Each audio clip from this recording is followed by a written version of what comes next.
Hey everyone, and welcome back to a new video for the Roblox scripting tutorial series. In the last video I explained the client-server relationship, but I didn't tell you how the client can communicate with the server. So in today's video I will explain exactly that. So the way you actually do that is through remote events. So I will add a remote event here in replicated storage. So these remote events don't have much properties, and the only thing, well, the main thing you do with them is you fire them. So imagine I wanted to communicate something from the client to the server. Okay, so whenever, for example, I want to make so whenever a button is clicked, the server prints something. So I will add here a screen GUI and make a button and add a local script in it. So now in another video I told you about object events, so we will use the mouse button one click for this one. So script.parent.mouse button one click, connect function. Okay, and now what we want to do is to fire this replicated storage, so then the server can detect it. So I will add a script here, okay, and well, later on we will actually detect whenever the remote event is fired. So now, how do you fire a remote event? So first of all, you have to reference it. So game.replicated storage dot remote event, and then type column fire server. Now here you can pass any parameter. So for example, I will add here, I will make a counter. So a counter, it's gonna be 0, and every time you click, this counter increases by 1. And now here I will pass this counter variable.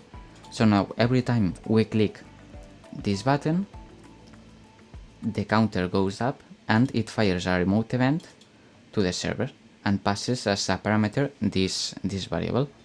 So now if we go here in the script, the way you actually detect whenever this remote event is fired is more or less the same thing. So first of all, reference the remote event and then type on server event, column connect function, and here always whenever you are using on server event, there is one parameter which will always be there, which is the player.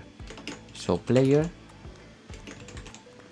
and also you can here receive the variable, so you can call it anything. For example, I will call it n for number. So now we can just print player.name as well as the number. So now if we run this, you will see how when I click this button, okay, this button, it fires a remote event located in replicated storage, and then as a script gets the counter, the number of clicks we have clicked, and will print it. So now if I click smatterstep 1, okay, and it keeps increasing. So now I will launch and it keeps increasing. Okay, so these remote events can also serve as a way to communicate between the server and the client. So for example, if I add a script here, I'll make it so whenever a player joins the game, its text button changes to something which the server decides. So we would first of all reference the player's object, okay, and then this instance has an object event called player added, which will fire every time a new player is added. So now column connect function, and this event always has this player parameter. Now in order to fire a remote event from the server, we need to first of all reference the remote event and then type fire client. Instead of fire servers, we type fire client. And now here the first parameter has to be the player's instance, so player, and then we can also pass any other parameter. In our case, I will just pass in username, for example, as a string. So now whenever a player joins, this remote event will be fired and send this parameter, which will be a string with username.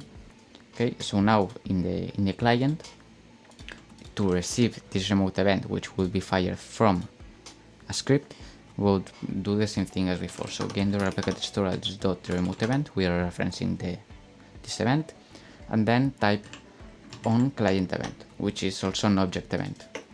So now on client event, connect function, and now here there is no player parameter since we are on the client, so we do not need to actually know which player is firing the remote event because there is none. But now we can also receive the username parameter.